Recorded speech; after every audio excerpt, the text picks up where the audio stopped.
আসসালামু আলাইকুম সুপ্রিয় দর্শক শ্রোতা ভাই বন্ধুরা, আমরা বর্তমানে আছি একটা গোপালভোগের একটা বাগানে।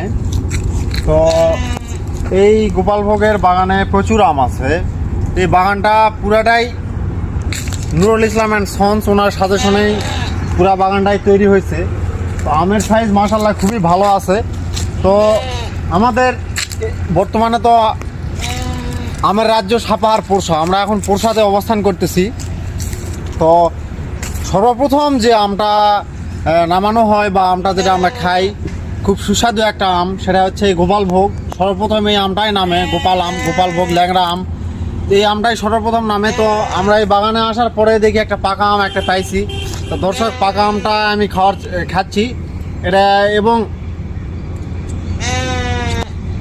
খুবই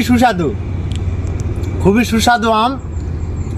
আপনারা এরকম সুস্বাদু আম পেতে হলে পেজটিকে বেশি বেশি করে ফলো দেন, লাইক দেন এবং শেয়ার দেন। ধন্যবাদ।